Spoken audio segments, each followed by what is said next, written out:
come on, hold on, stop. And to just blithely say, well, yeah, it'll go away and it'll be fine. Yemen and Saudi Arabia fought, but the Houthis never said that Saudi Arabia didn't have a right to exist. I mean, there's no other country in the world that you know. I don't know how you can get away from how illiberal it is to not support equal rights for people regardless of if they're Jewish, Arab, Muslim.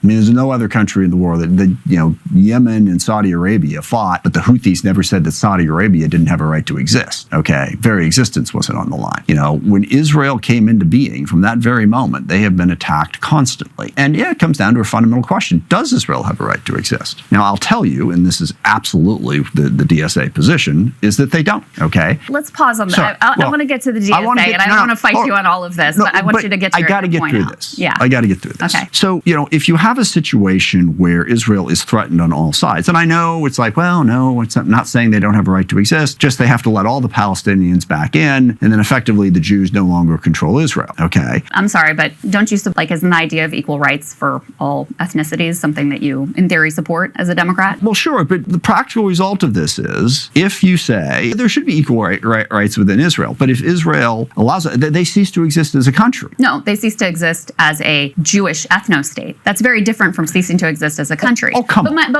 Hold on. Stop. Adam Smith is pushing an extreme and simplistic argument here. He treats equal rights for Palestinians and Jews as the end of Israel, as though the state can only survive through ethnic privilege. And once that logic was exposed, he had no response. He just shouted, "Stop, stop, stop!" The problem isn't merely the interruption, it's that a member of Congress sees equality itself as an existential threat. Why is No, we got to drill down. An issue for U.S. taxpayers? We got to drill down on that. Okay. All right. They cease to exist as an ethno state. So basically, Jews would live in Palestine and be governed by the Palestinians, by the Arabs. And maybe that's just what has to happen in the minds of some people, but understand the consequences of it. Understand why Israel was created in the first place, so that the Jews would have some place to go, okay? And to just blithely say, well, yeah, it'll go away and it'll be fine. So that's point one. Well, first of all, you're mischaracterizing my position. But well, what is your position? Second of all, what is your position? Second of all, you're ignoring that Israel was not created in a land with no people. No, I know it wasn't. I know it wasn't. There were people there that were displaced. Right, very few countries ever were. The Nakba. Yeah. There is a dispute over land. Yes. And Israel today, which I think is what you were getting to, is an apartheid ethno-state that, and I don't think you use this language, but that is in the process of committing a genocide. So we could debate the Israel of the past and the various historical interpretations of how we got to this place. But I think you're correct when you say we have to deal with the reality of today. And, you know, I would argue that it's not just the Netanyahu government. We can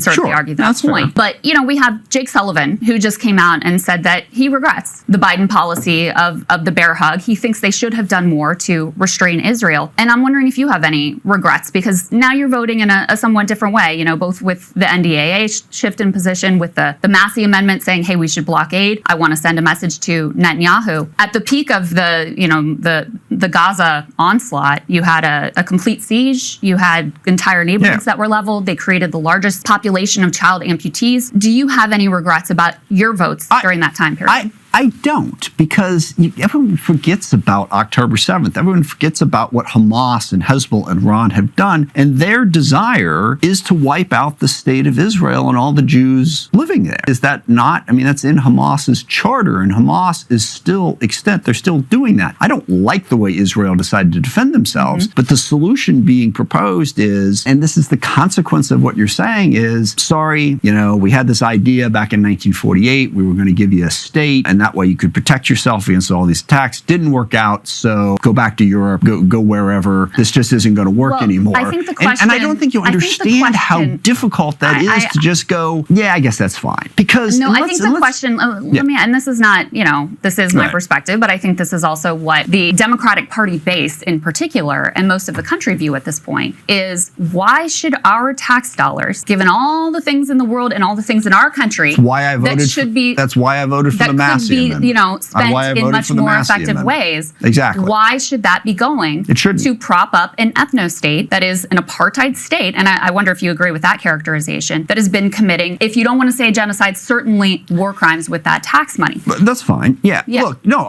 that's why I voted for the Massey Amendment. I don't think we should be sending that money over there. After all that justification, Adam Smith finally admits that the United States should not be sending money to Israel. But he acts as though one late vote erases his responsibility for supporting those same policies for years.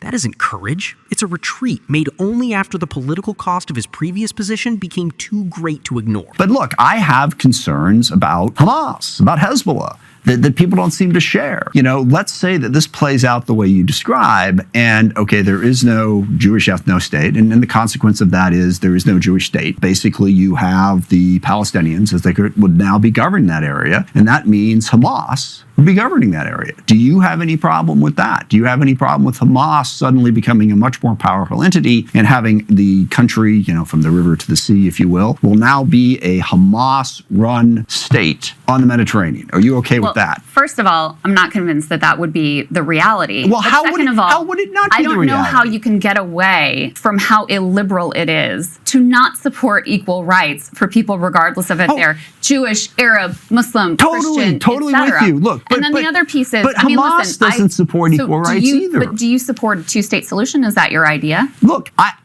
yes. So how do we get there? Stop. Hold on. I can answer this How for do we you. get there at a time? No, hold when on. you have settlements that have made it Stop.